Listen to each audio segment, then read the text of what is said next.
Welcome back to the Wotaboys Podcast, Episode 2. I am Scav, and today we have Roti. Hello. Bales. Hey guys. And Luto. Hello. So, if you tuned into last week's show, we spoke of how we all kind of got together and formed Wotaboys, and just really quick, you three weren't in the last podcast. Did you want to say something about how you got into the community in Wotagei in general? Let's start with Bales. Basically, I got into the Wotagei and Idol community through AGS, which was shortly after Melbourne Mathfest 2018. And basically, I just became really good friends with all the boys, especially Brian, and he was doing Wotagei in the cafe, which essentially just got me into it. Real quick, you had an interesting opinion of us when you first saw us at Melbourne. Care to share with the class?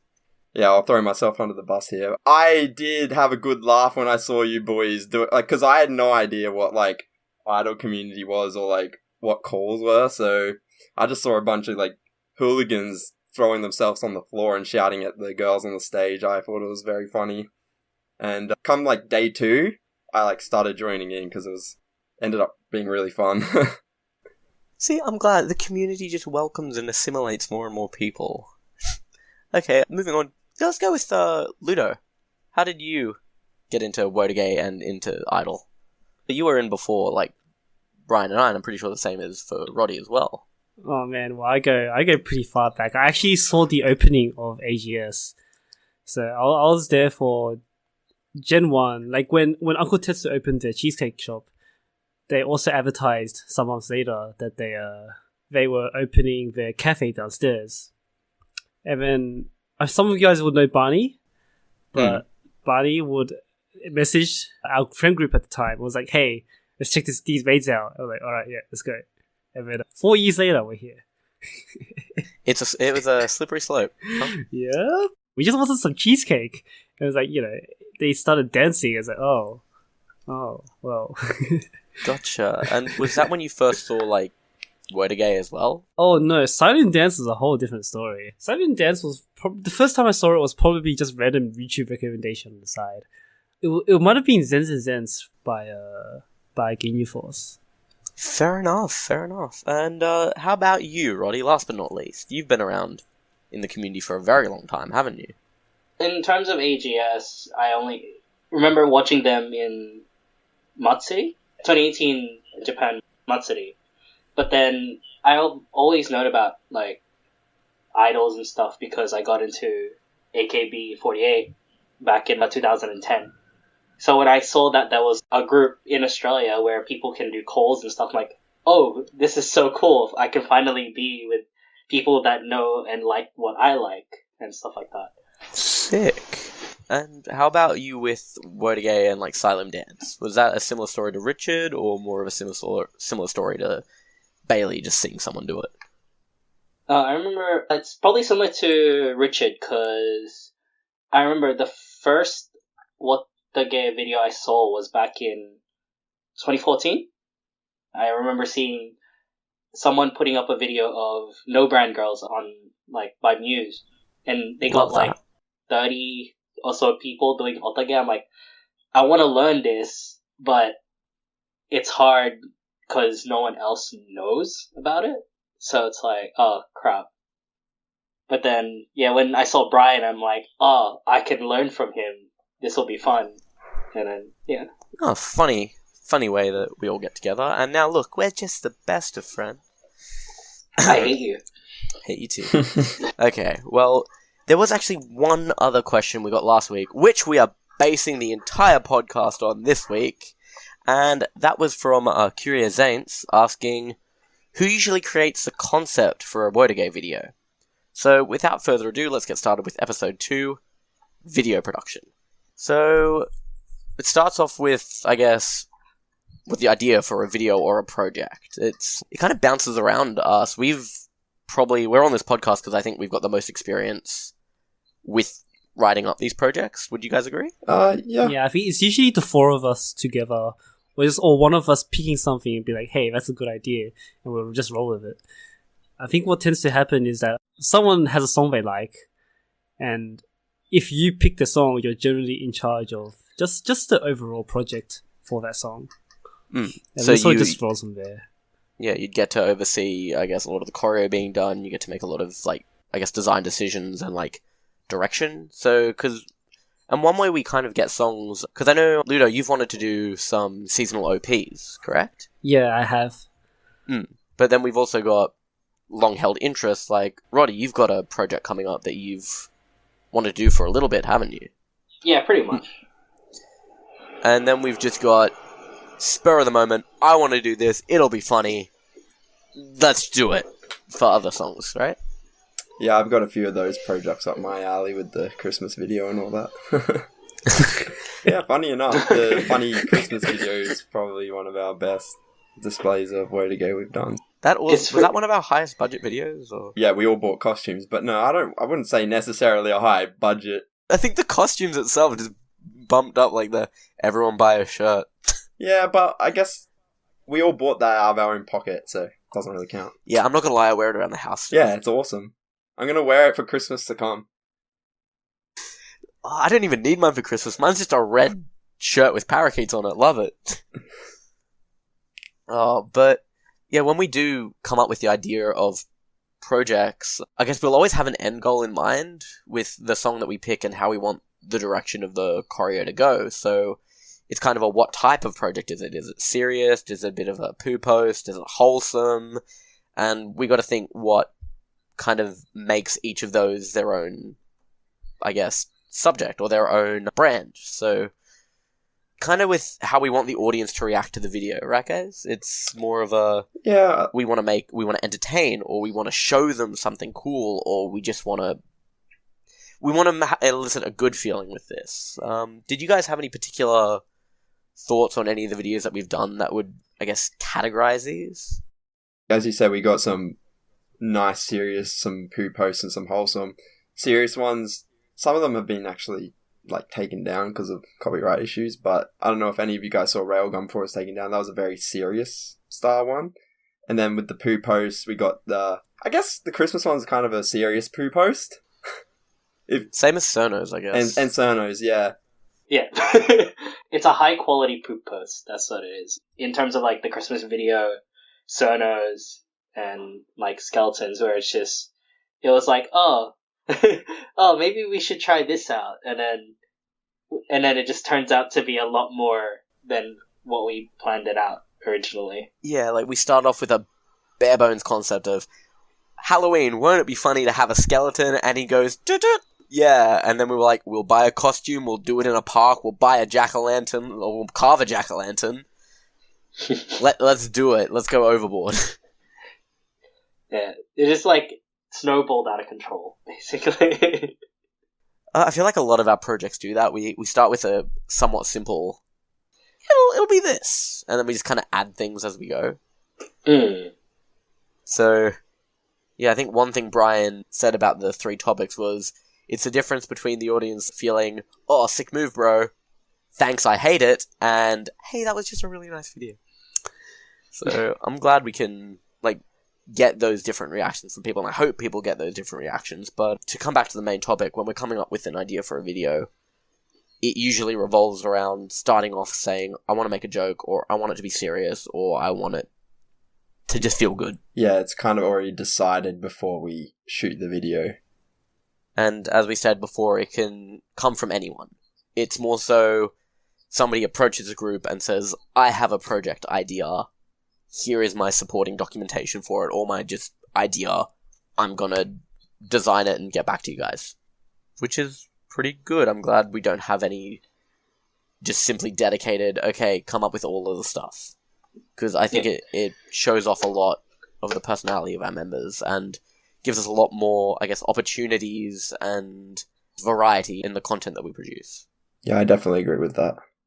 Which leads us into the next, I guess, section or segment of our video production, which is creating the choreo and storyboarding said project. So, definitely, as I said before, considering the overall theme of the video, so joke, serious, wholesome, anything like that, that will influence every other stage of, I guess, designing the project.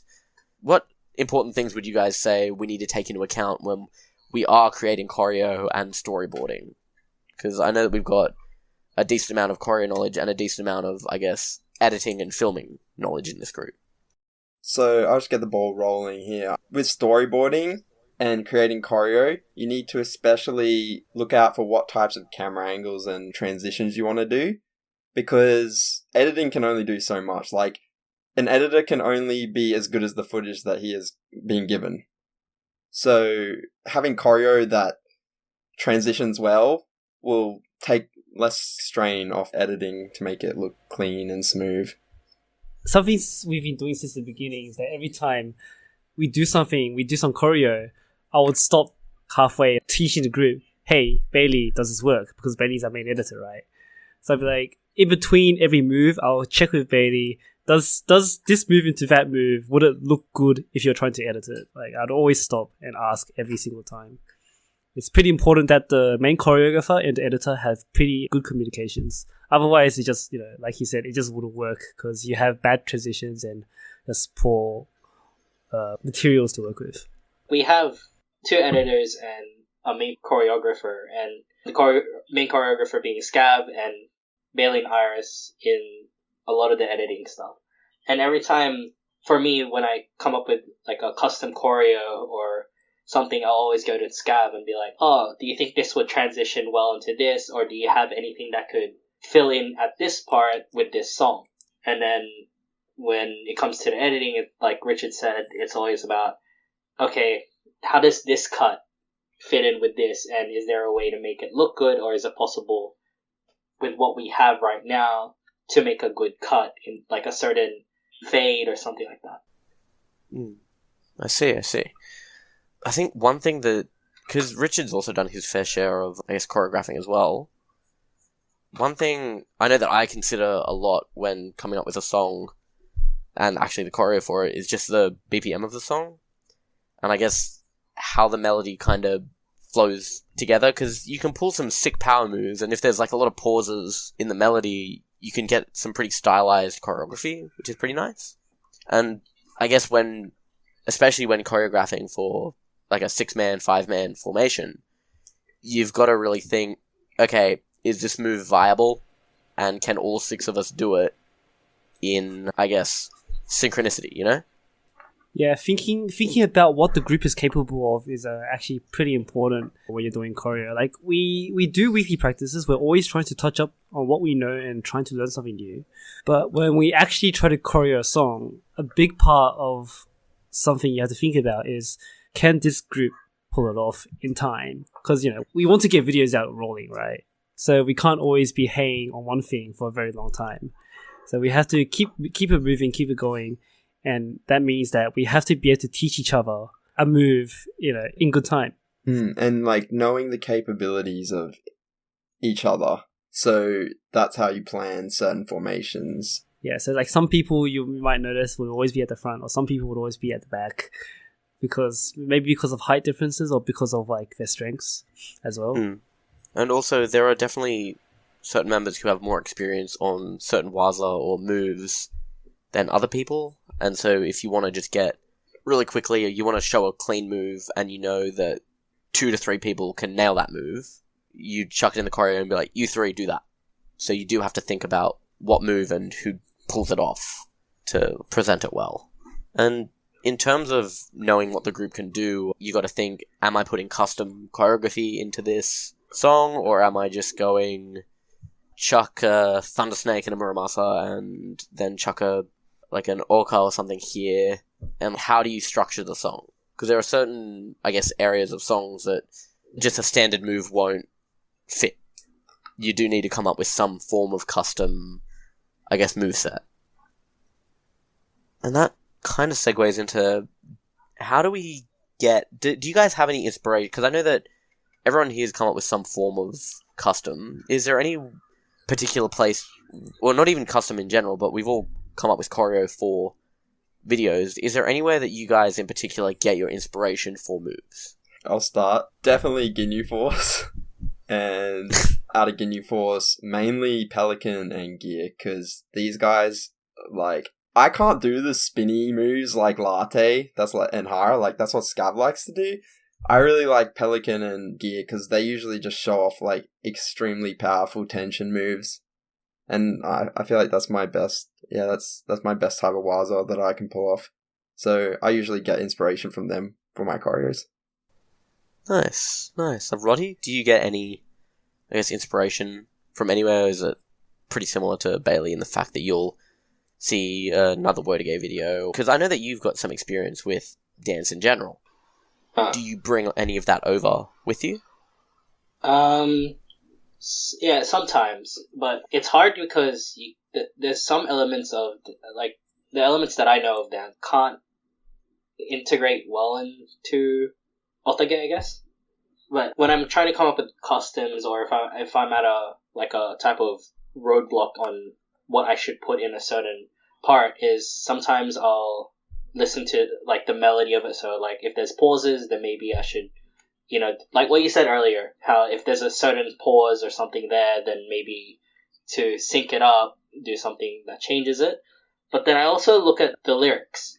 Sometimes the lyrics of the song, for example, if it's an idol song, or if there's an existing dance to the song in general, I'll look into it and see if I can come up with a custom based around the dance.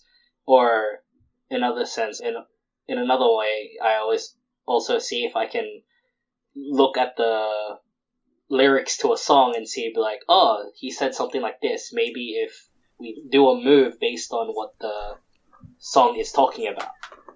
So if for example, there was a lyric that was said, like, turn away, you'd incorporate, like, maybe just turning away from the camera, or everyone just echoing the actual action for the move. Well, for the word. Yeah, pretty much. Gotcha. That's a very, like, I never actually thought of putting any of that into any choreo that I've done, but I think that's a hell of a good idea. I think it'd add a lot more story and a lot more, I guess, impact to the video itself. Touching on what Rotson just said about lyrical-based choreo, we were working on a little project before the whole quarantine got really serious, weren't we, Scav? And we were working on some lyrical-based choreo. Yeah, that was your idea. I've never thought of doing it. I mean, hopefully that video can actually still get done eventually when this is all over, because, yeah, that would be a really fun video for you guys to watch. Oh, actually, I will stand testament. Not to toot our horn, but it's a good video. It is. It'd be a good video. It would be. So look forward to that when this is all over. I think we're going to go into overdrive, trying to push out content, so... Dude, we have so many videos lined up. So many backed up videos. So many videos. And, Luto, do you have, like, any, I guess, inspiration you get from, I guess, any aspect of your life or anything that you've done into your choreography? Or do you feel that there's anything that kind of affects the way you put moves into a project? Yeah, I think I do. Like, just generally just watching Wotagei videos overall would inspire you to do anything, really. One group in particular, Mishmosh, is very fun to watch. And I'm trying to get their vibe into our videos as well. Because not only is their choreo easy, it's just super fun to watch. And, like, sometimes I am going to shamelessly admit that I have stolen a few beats of their stuff. So No, we've all done that. Yeah, we've all done that. I can look at each of your choreos too and be like, hey, this looks familiar. I admit to nothing. Plead the fifth. No. Well, I'm glad it just goes to show that not everything is just off the top of our head. We definitely wouldn't be able to do this if we didn't have source material to work from. So, and with a lot of this, like, as Bailey was saying, we got together before everything kind of got serious, and we just were working together, bouncing ideas off each other, trying to complement each other's choreography.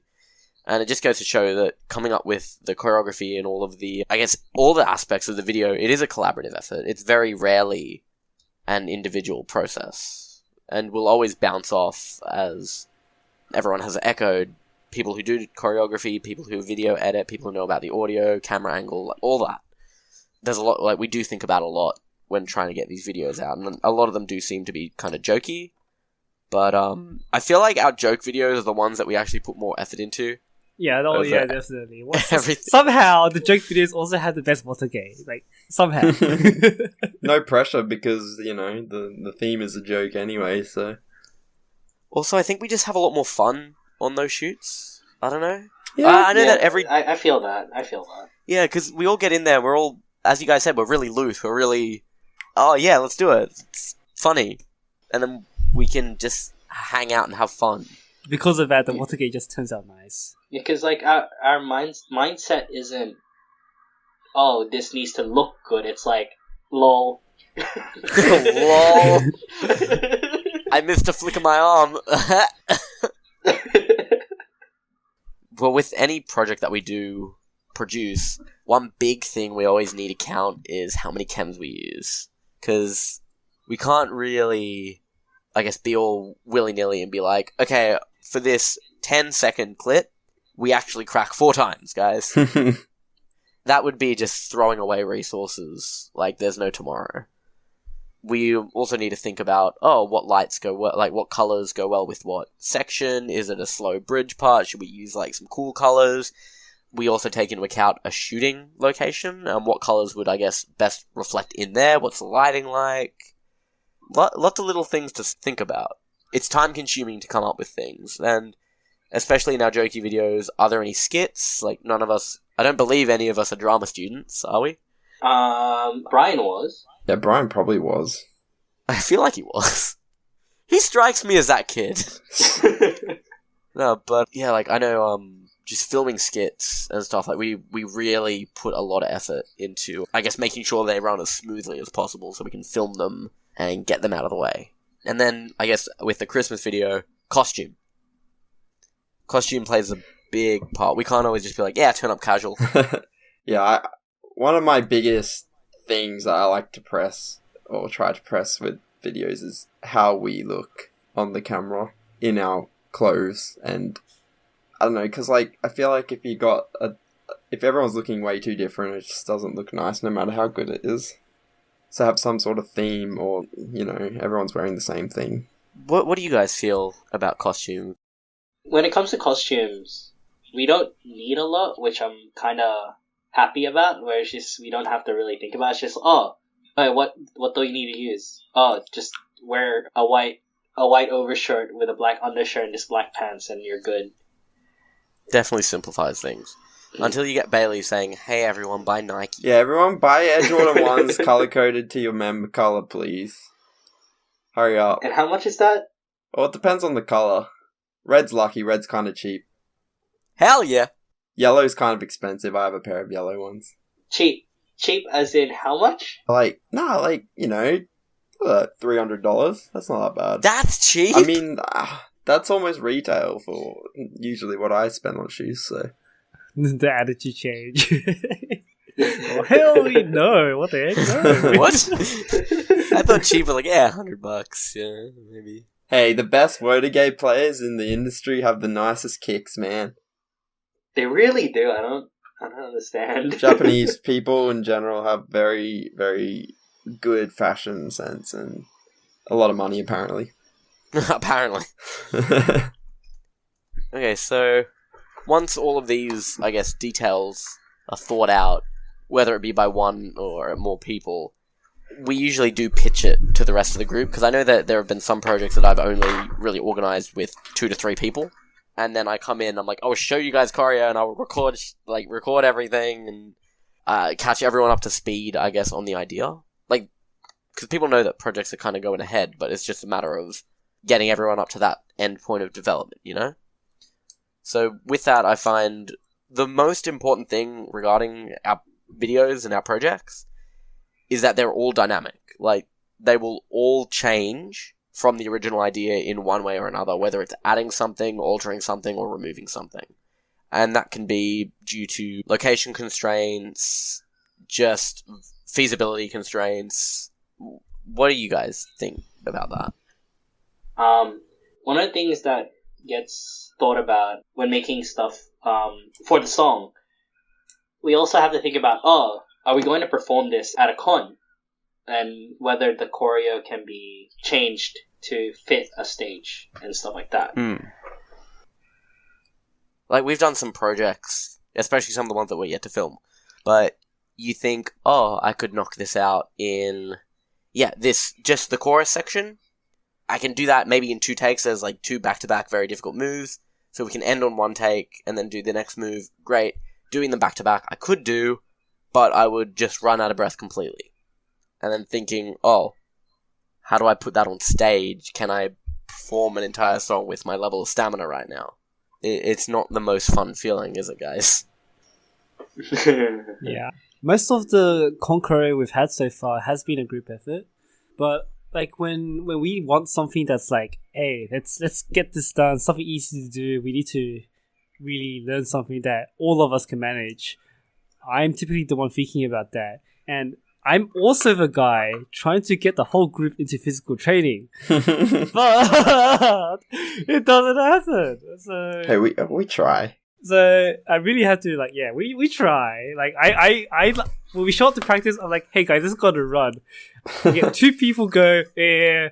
2 people go, no. 1 person go, yeah, alright. I'll come with And we you, take it yeah. I'll come with you. Yeah. No. If it happens. And then immediately regret it afterwards. Yeah, exactly. I just looking at the panty, I was like, oh man, we got a long way to go. Oh, Jesus. Yeah, but on the topic of dynamic projects, like having them change a lot as we get through the stages of the project. One really good example I could agree with the dynamic about is some Mob Psycho video that me and Scav did. There wasn't much changes until the filming day. Yeah. So that just shows how it could be static all the way to the filming day, and then it'll be dynamic. There is just something that'll come up, you have to change it. Like, for example, we screwed something up and we didn't have enough chems to do what we need to do, so we had to change it, and I would admit we did a pretty good job. Yeah, unless you're really, really prepared and like stocked up on resources, like there's always going to be changes. Yeah. I think the main changes that I've witnessed just personally with projects that I've done is going in to practice, having a deadline in mind, seeing practice, and just thinking, okay, no, we can't get this fully synchronized. And that's to no fault of anybody. It's just that I've done the choreography either a bit too uncomfortably, or it's a bit janky, or there's some things that I write down that when I try at speed, even I'm a bit like, oh, I don't like this. I guess it doesn't flow well and it's not easy to pull off. So I find that most of the changes with my projects happen when other people start learning choreography. And it's not because, oh, it's just too difficult. It's more so just like, this does not look good as a group. Because I can only visualize how I look doing it in the mirror, or how one member looks doing it. Put everyone together doing it, and it could look like a total mess. You know? So that's kind of the pitching and proposal. It's more so approaching the group, making sure you've got the resources, and that everyone's, like, how much practice do you need to get everyone up to speed? You've ironed out all the kinks, and you make the changes up, and including the shoot date, which is always fun. You guys remember Wotagei Loop having to change location? Oh yeah. I don't want to go into it right now. I'm going to get heated, but yeah.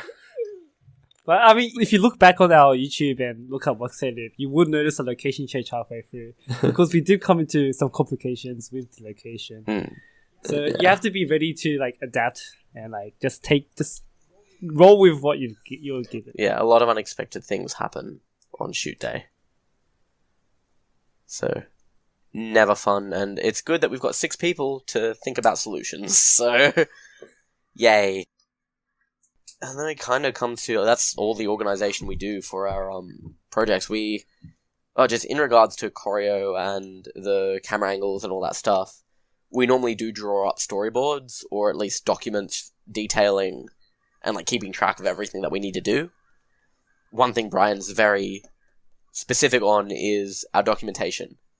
Making sure things are on paper, on the drive, accessible, and it does save us a lot.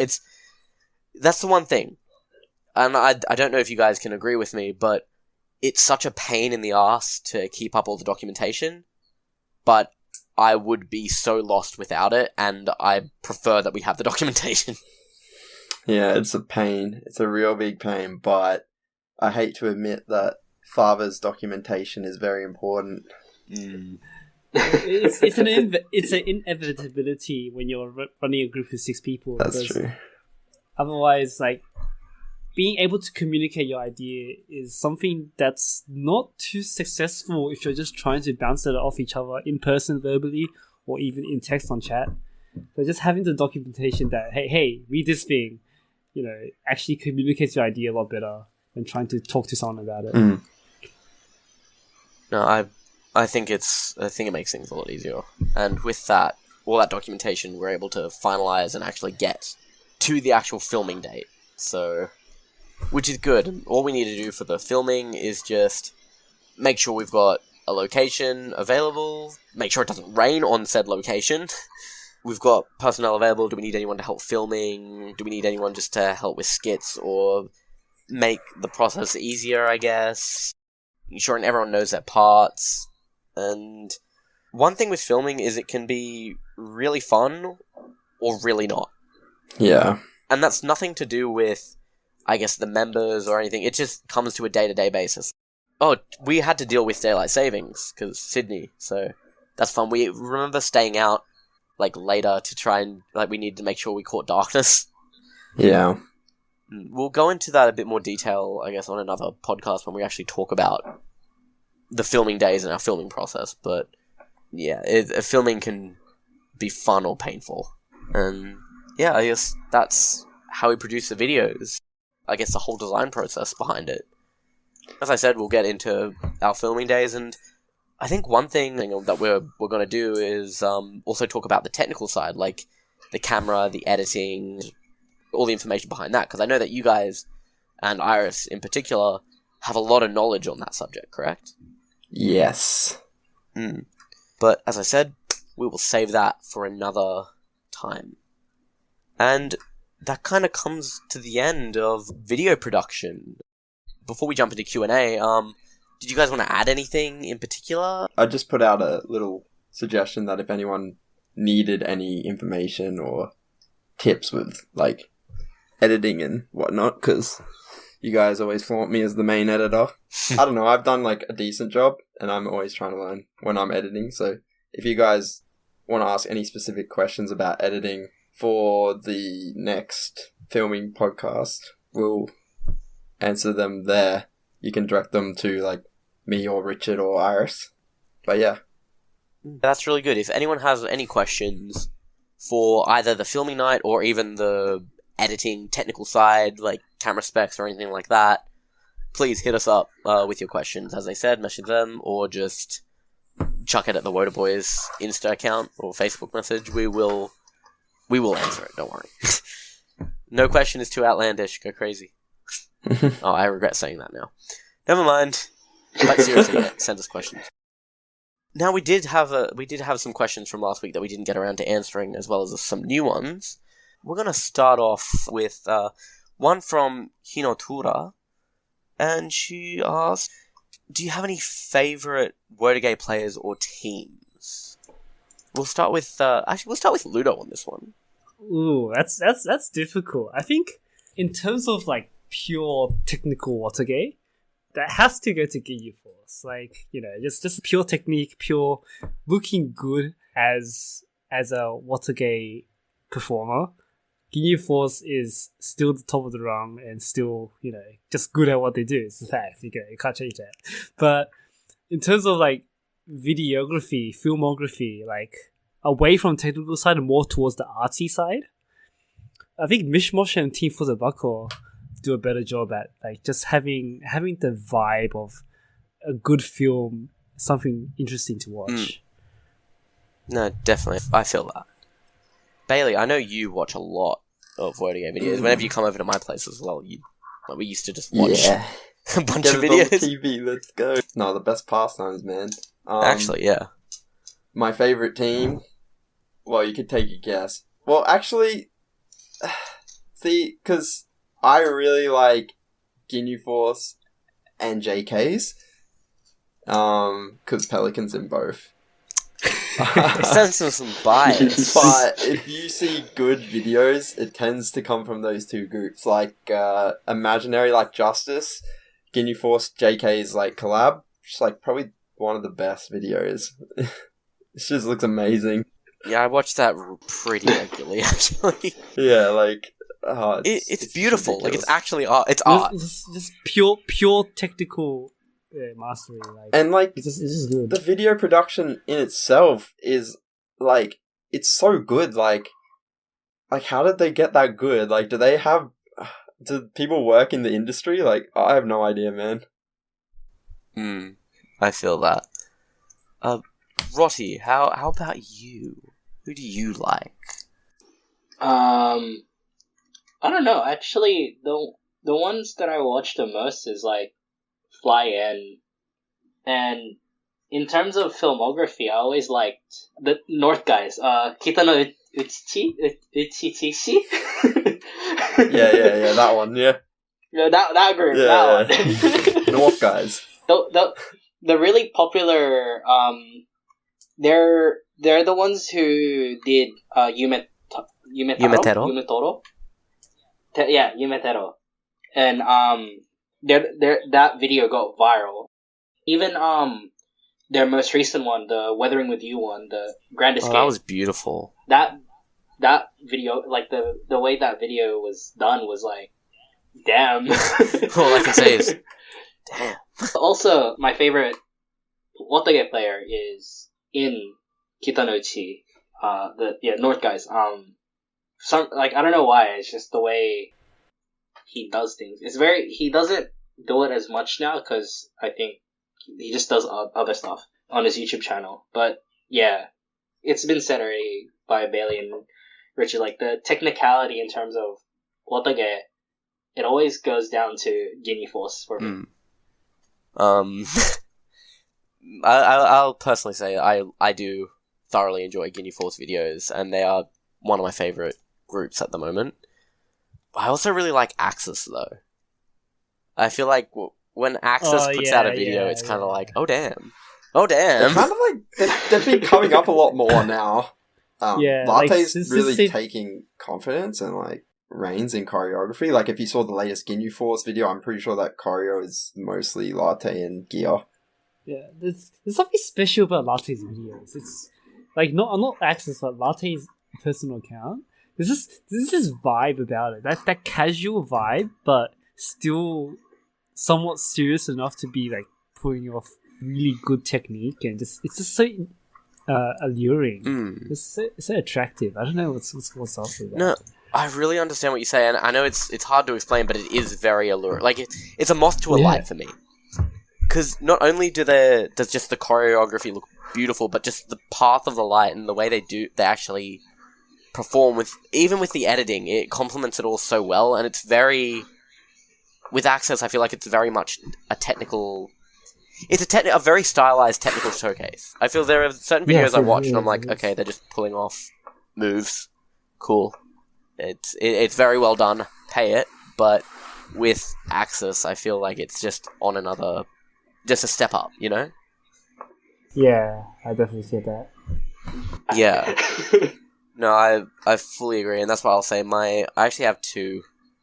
Technically, I have three favorite favorite players. It's really hard to pick because I love Latte. It's such a I'm seeing him. Seeing him in person. Fanboy. Getting Latte the in photo person. with him and Gear. Alright, no, don't mind. At least I look normal in that photo. I hate it. No, but like they're amazing. But one player I really adore, Roto. Roto. I gotta He's say, just Roto. really good. Roto. It's these moves are so cool. I feel like he embodies the spirit of Wotagei. I don't know. He just gives off Wotagei vibes. 100%. Like But even his videos, they're always fun. Like they're always amusing to watch. yeah. So I think that's why I'll say Gia Latte and Roto are my three favorite players. I can't pick. Okay. And also a question we received. I'll get everyone else's answer of this. Can you guys comment on the international Wotagei scene? So, I know that we did a collaboration with Hong, and I had no idea there were this many groups, like, in this many countries. And seeing that video was genuinely beautiful. How do you guys feel about that? Yeah, I'll give my opinion last. I'll just piggyback off what you said about, like, you didn't realize how many groups there were. Agreed, like, I didn't really think this was a thing in Western countries at all, because it wasn't in Australia, really. So, seeing, like, all the other Western teams from, like, European countries, Canada, America, and then a few groups from Australia, even, from different states. I just didn't know what to expect. Obviously, we've still got a lot to learn. It's just started to come up in these communities. Yeah. But it's really, I don't know, it feels good, man. Like, that is such an international thing now. Especially with the Siloon World Dance Battle as well. So they're expanding that out to all these different countries. Definitely. How do you feel about it, Roddy? No, it was really eye-opening. It was like, I was really happy that there was more than, like, there was a lot of groups in there. It was really cool. And when I saw that there was so many people in the Wotagei community, like, globally, that was very eye-opening. It was just like, everyone kind of just knows each other, which is pretty cool. Yeah, he's right. Like, the Wotagei community is pretty small right now, and it is growing. But something to note is that the people outside of Asia doing Wotagei tend to come from Asia. So there is still quite a way to go before Wotagei actually spreads as a thing, as something that exists outside of Asia. But we're getting there. There was presence in LA for Silent Dance Battle, and hopefully we'll get more stages up in the West. Well, we wouldn't know. Like, I adore the international community. It's fun. It's actually really fun to talk to a lot of the members of different groups from different countries. It's really tripping me out. But we would not have known any of this if it weren't for, I guess, Hong. Hong. I don't know. I feel like there are certain people in the community who are driving forces for Wotagei internationally and spreading the word of Wotagei. Or Wotagei. So I'm thankful that there's an international scene for this, both in and outside of Asia. And I look forward to, in future, collaborating with a lot of different groups from around the place. So we just need to pick up our game. Okay. Get us involved. We did have some questions last week that we thought it'd be good if you guys answered as well, just to get a bit more of a read on each of you as members. So these questions, starting off with, what are your Harry Potter houses? For me, I listened to the podcast last week and I heard you guys suggest Slytherin. Yeah. I would agree. Probably Slytherin. Because you look like Draco Malfoy? No. I'm much more handsome. No, Oh, shit. I reckon a Slytherin. Like, I want to be Gryffindor, but definitely Slytherin. And yeah, I pretty much agree with, like, all the other suggestions as well. Fair enough. Roddy? Yeah, I agree with it. Like, I've done, like, the Pottermore quiz, like, 4 different times, and I've gotten all 4 of the houses, so it's like... Today I'm feeling a bit more like a Hufflepuff. I don't know. Today I got out of bed and I was just a Gryffindor. Yeah, that's it. Like, one of those things, you know? But yeah, I agree with that. Like, yeah, I see myself in Gryffindor and everyone else in their respective houses and stuff. Man, I'm glad we got such a good read so far. And finally, Richard, how do you feel about being a Slytherin that we put you in? Or what do you think you'd be? Can I just be Dumbledore? I'm Hagrid then. You know what? I'm gonna accept that answer because I think it's gorgeous. Alright, cool. Because I have no input on what to say. Like, yeah, Slytherin, yeah, sure, why not? But, like, you know, Dumbledore's so much cooler. I don't need to be in the It's true. Dumbledore is the beast. That is very, very, very fair. Okay. Self-insert into Dumbledore. Love it. Okay, moving on, we had most push-ups. Who could do the most push-ups? We suggested that it was either Rotson or Richard. What do you guys think? I'm sorry, Bailey. You were up the top, but you got discounted. No way, dude. I can do like 15 tops. Richard can definitely do the most. Like, no offense to Rotson, Richard can definitely do more than Rotson. Yeah, I agree with that. Oh, how much have you done, Rotson, like in one go? In one go? Yeah. The most I've ever gotten, I haven't done it in a very long time, but last time I tried, I was like 60, 70. But I'm not sure now. Well, yeah. In my peak, I hit like, I think 110 or 120. Jesus. It was, we had to hit. No, it was forced upon me because if we did not hit 100 push-ups in one go, we had to restart. Yeah, that's not working for me. Yeah, my martial arts teacher looked at me. It was looking like, keeping track. It was like, if you drop, you have to restart. I was like, well, I'm doing 100. That's a no from me, dog. Yeah, I'm out. I was some pretty brutal training back when I was young. So. Damn. How about I give you 10, then I stop, and then I just restart and give you the same 10 like 20 minutes later? Is that cool? Can I make up my 100 in increments of 10, please? Over a period of 10 days. I felt a bit generous. I gave you 11 today. But I'm doing 9 tomorrow.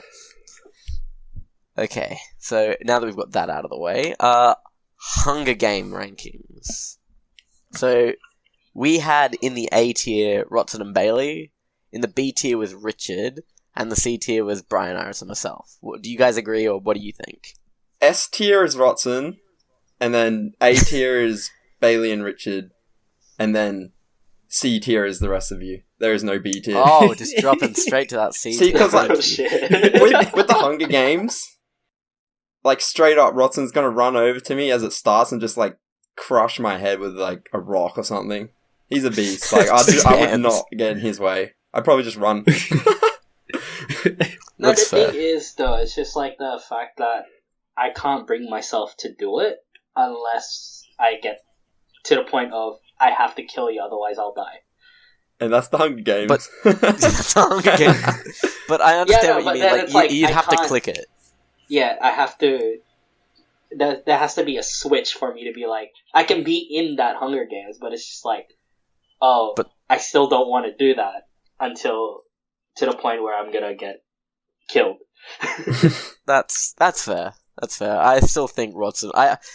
I'm sure we'd find some way to piss off Rotson enough to, Your waifu's trash. You what, mate? I got him. Oh wait, oh no. We'll bleep it in post. It's fine. We'll bleep that one. That was quick.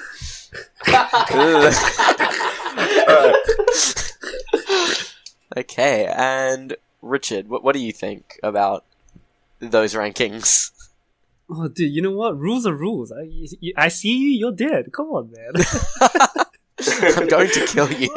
Yeah, man. Like no hesitation. Like, the setting requires you to do so, right? The Hunger Games is like a no bullshit. No bullcrap setting. Like if you're thrown into the games, you don't have the choice. You just gotta do it. So I play by the rules. I just no hesitation. Fair, very fair. Okay, next we had alternate member colors. So, if you couldn't be the color that you are now, what would you be? We'll start with Richard this time. Or Ludo.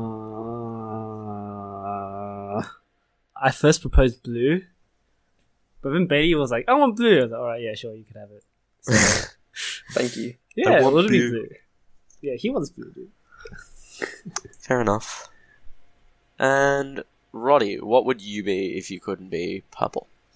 When it was a toss-up between, it would probably be pink, actually. Pink or red. One of those two. Very fair. Very fair. Bailey? See, because, like, I'm just blue. Like, my ultimate color would be, like, sky blue. But I think red, if I had to choose a completely different color. Because it goes faster? I don't know, I remember that one time I was doing Wotagei with red sticks, and I was like, dude, it just makes me look more powerful. I don't know. That's fair. That's very fair. Okay, we're almost at the end of these previous questions. What would be your Pokemon gym type if you were a gym leader? Let's go Roddy first this time. Yeah, I kind of agree with Rock, but then when I played, my team would always be like a fighter fire, like fire and fighter classes. That's fair. Like in Emerald, which is like my all-time favorite game, it's always like Blaziken and stuff like that. Because OP. No, that's very fair. That's very fair. I can see that. I'm pretty sure. I can't remember. We might have said that you could have been like fire as well. Yeah. So that's actually good. Also, that pun that Brian did in that last Roxanne. Yeah. Funnily enough, when I was in university, a friend of mine mistook my name as Roxanne. So I actually, in my uni friend group, I would have the nickname Rock to be shortened. Oh, so it's just like listening to that, I'm like, wait. They know. How did they know? PTSD. Damn. We've been with you all along. We never left you, Roxanne. Oh god. Okay. Okay, Bales. What do you think? Who are you? What are you? Well, you guys suggested me flying, because, like, birds and flying is, like, freedom or whatever. Yeah, I can see you being ice as well, though. That's weird. I could agree with flying, but, like, I really want to be dragon. And I guess that's, like, close to flying, right? Kind of. Yeah, maybe. I don't know. A lot of my favorite Pokemon are, like, the pseudo-legendaries, which are, like, the dragon lines, so... Gotcha. No, I can definitely see you being the dragon leader. Nice. Did you used to, like, play that as your Pokemon? When you played Pokemon, or do you just have, like... adoration for it? Like, you just like it? Dragon is pretty, like, strong. So, I always would have a dragon type in my team. And it's usually, like, in the, like, first gen Dragonite, you know... The pseudo-legendary is, like, always really strong. Like, I've been playing, the latest Pokemon, Sword and Shield, and the pseudo-legendary dragon in that is, like, extremely strong, extremely fast. Gotcha. Hey, man, this question was about personality, not what you like. Oh, yeah, my personality no, it can also be what is you dragon, like. because dragons are cool. Yeah, super sure. cool. Yeah. Okay, that like works. A roar. Yeah. Hey, and how about you, Luto? What are you? We've had you pegged for fighting. I can sort of agree to fighting. Like the personality type is there, but I feel like there's just something missing. Maybe Steel might be a slightly more better compared to fighting. Gotcha. Steel's got that, like, you know, fighting's got that fire, right? It's got that passion and drive to you know, to take something on. But I think Steel, like, I'm more of a when it comes, it comes sort of guy. So Steel or water will probably be more my type. You know, Gotcha. Steadfast and solid and strong. Empoleon, nice. Exactly. And what is your relaxation activity? Let's go with Bell first this time. Relaxation activity? Yeah. I really like hugs for relaxation. I don't know, it just feels like really warm and gives you a lot of energy. Yeah, it's just and something you do in your spare time just to... Exactly. Like, I love giving everyone hugs. Yeah, I can see that. You're pretty huggy. Nice. Ludo, how about you? What do you do to unwind, to relax in your spare time? Okay. I just play games all day. I don't do anything else. Sometimes I'll stop to read... Oh, no, I'll actually stop to read people's stories on Reddit. Like, there's all kinds of lies being held, and, like, people living just the strangest kind of things. And just experiencing people's experiences, you know, even through reading, is just so intriguing and interesting to me. Like, time sort of just goes by when you're reading someone else's life story. Gotcha. No, I can get down with that. I will admit I've gotten lost in Reddit a few nights and just lose track of time. So it is enjoyable and it is very relaxing. And how about you, Roddy? When it comes to, I don't know, it's weird. One of the main things I find that I do to relax is to listen to music, but doing other activities while doing that. Okay, so So, is... like, Oh. one of my number one things to do when I relax is actually to go to the gym. Nice. And other than that, it's either I'm probably at the gym or I'm at home playing games or while just listening to music. That's yeah. Gotcha. No, that's fair enough. That sounds like a lovely way to relax. I personally... I'm not good with the gym. Tried it, didn't jive with me, but I can see where the relaxation comes in. Yeah. When Very Scav good goes to the stress gym relief. to weight lift him. Actually. There's something so like satisfying about just like absolutely destroying your muscles at the gym and just like barely being able to function afterwards.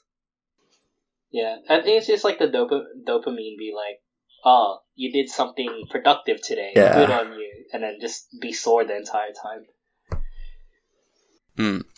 No, I can get shiggy with that. And finally, the last question from last week, because, yeah, we're going to cover these. Favorite Amuse member? Oofed. I really like them all, but you're gonna make me pick one, so... You don't have to if you don't want to. I understand if you're a DD. No, like, if Filthy. the question is in terms of Oshi, then Kate is my Amy's Oshi because she's like a second mom.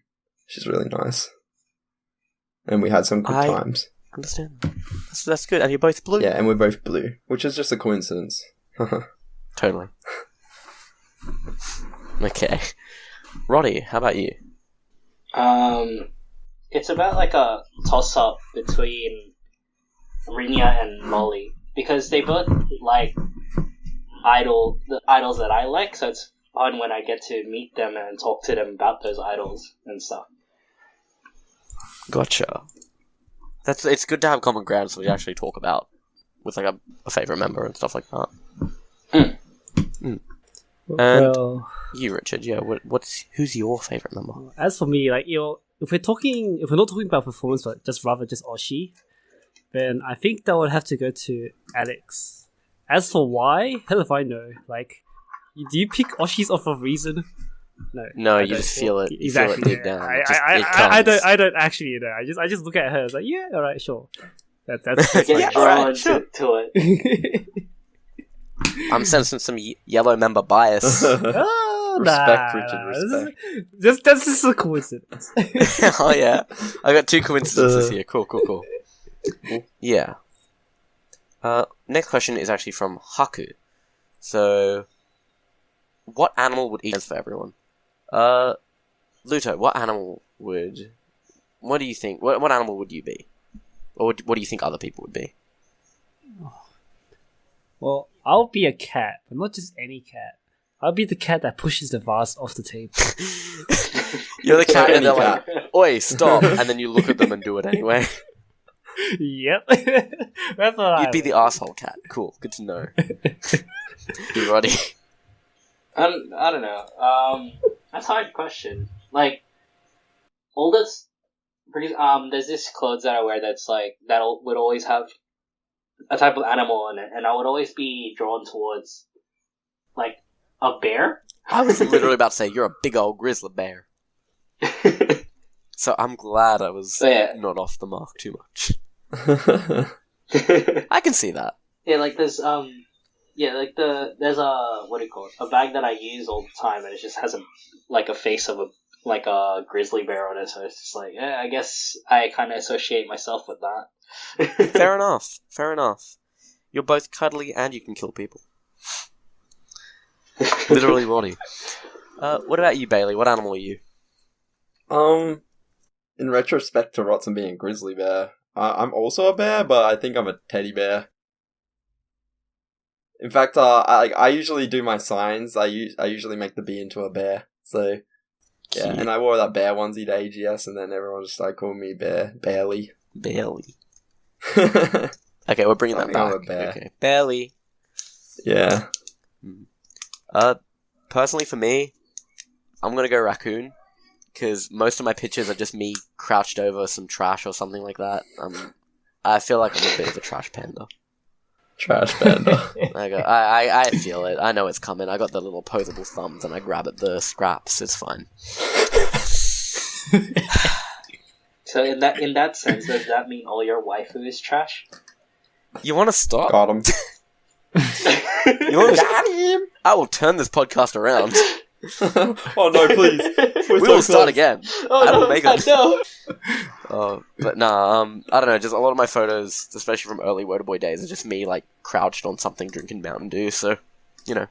I love me some Mountain Dew's Dorito and canned cheese. Let's go. Panda. Oh, not Panda, Trash Panda. Okay, moving on. What would Iris be? Iris would... I think of Iris as a puppy, like a dog. I don't know. Can he be an insect? What? I don't know. Iris gives me moth vibes. I don't know, man. He's very mysterious. Moth, like, I do not know, like, shit all about moths. So... Okay, Iris, moth vibes. Yeah, and flock towards the light. You know, Yeah. Might be, if you visit for something, but we won't go into detail now. Okay, Iris is Mothman. Confirmed. Cool. Mothra. Yeah, Mothra. Yeah, now he's cool, isn't he? Now he's cool. Now he's hella cool. And Brian. What is Brian? Owl. I see him as an owl. Yeah, Al. I agree, Al. Owl or a echidna / hedgehog or something like that. I don't know. Fair. You know? Very fair. What about maybe a stork? I don't A know. stork. I feel it. Nah. Yeah. Yeah, I feel owl. Let's go owl. Yeah, well, I can settle on owl. There you go. That's Wotaboys rules. Thank you, Hucky. Rise asks, favorite video game from childhood or otherwise? Who did I start with last time? You know what, Roddy, go. That's a cut. Favorite video game is probably the Monster Hunter series. Gotcha. I remember seeing, like, back in high school, I was supposed to be doing my HSC, but then I just play Monster Hunter. That is very fair. Especially with Monster Hunter World was You beautiful. see? Yeah. Hey, that's what I'm playing now. That's what I'm grinding. Hell yeah. Ludo? I have too many. I have too many to pick from. Childhood? Or otherwise? Actually, or otherwise. No, I think I just what I'm currently playing. I'm stuck in this Japanese MMO called PSO2 or Fantasy Star Online 2. Nice. I've sunk about 3,000 hours into this game, and I'm still playing. So yeah, by far favorite video game. Just everything about it is pretty good. The combat's good. The fashion, especially, is really great because it's a Japanese game. There's no limit to like what you can be. So it's something I've stuck with for a very long time. Love that. Bales? Not my current favorite video game, but I just want to answer for my childhood. I on the PlayStation 2, I really liked Looney Tunes Space Race. It's like the OG kart racing game. It had like wacky soundtracks, wacky maps, and like the Looney Tunes characters are really cool. And you could unlock them, and you get Marvin the Martian and Tazzy Devil. I don't know, it was just... Love that. It was hype. It was hype as hell, dude. I feel that. I remember mine was actually, and it still is, but from childhood, the Devil May Cry series. I remember getting... You know when you bought the PS2 and you had the demo disc? Oh, yeah. I remember the little black square paper boxed demo disc. I remember seeing just a cinematic for Devil May Cry and always going like, oh my god, that game looks amazing! And then buying it one day and being like, oh my god, this game is amazing. And then it kind of just evolved. I played, I own all the games, played them all. Sadly, owned multiple copies of every game, just for different consoles, but fun nonetheless. Very fun nonetheless. And Devil May Cry 5 was very good. I really want to cosplay V, so. The next question is from Keo-kun. Which emoticon best represents each member? I'm the poop. Yeah, I was gonna say Scav's the poo. The poo emoji. I'm the Why? It just is, I mean, man. It just is. Yeah, sure. I can see that. Do you know how many times I farted at the accommodation? Jesus. It was horrible. I mean, I didn't know, but now I do. I'm very uncomfortable. Oh, God. I don't know, I just closely had... Probably farted on you while you were sleeping. Hey, stop talking about farts, guys. Get back on track. Okay, well, I'm poo emoji. What are you guys? I don't even I would know. be the I'm not an emoji. I'm sophisticated and I'm an emoticon. I'm the I'm that give energy emoticon. Well, in that case, I'm a Twitch emote. I'm Poggers. Poggers. Or PogChamp.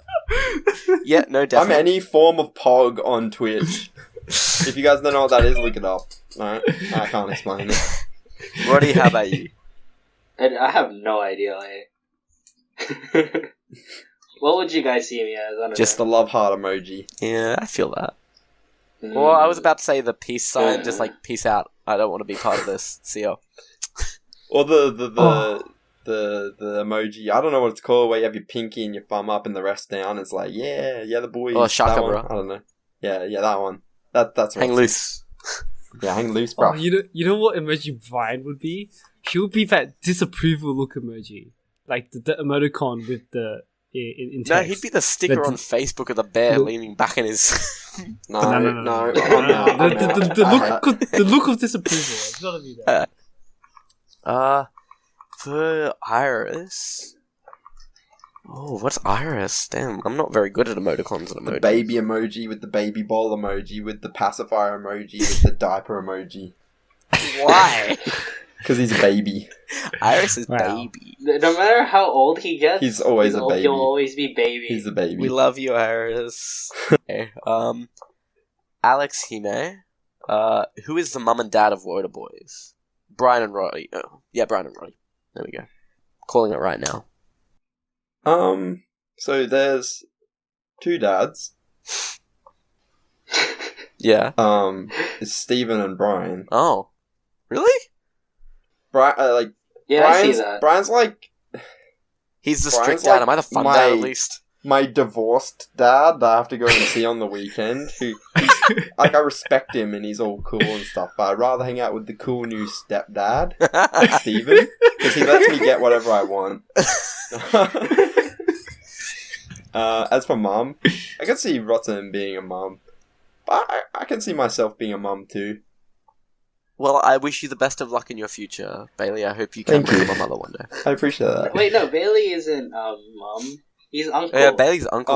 Bailey's Oh, uncle. that's right. I can't be the mum. I've been blocked. Damn. Okay, Ludo, who do you think is mum and dad? I don't have an opinion on this. This whole roleplay thing is like, what the heck? Come on, don't think... I'm no part of I this. feel like you call Brian daddy. Hey. no, have you? No, yeah. That stays in ours. Cut it. And how about you, Roddy? How do you feel? I don't know. Yeah, I see Brian as dad. Definitely. And I definitely see Bailey as uncle. Gotcha. But I don't know if I would be a mom at all or anything. That's fair enough. That's very fair enough. Moving on, we've got a question from, I think, Raccoon X or Raccoonks. I'm sorry, I don't know how to pronounce this. Kunks. But fave song each to Wota to.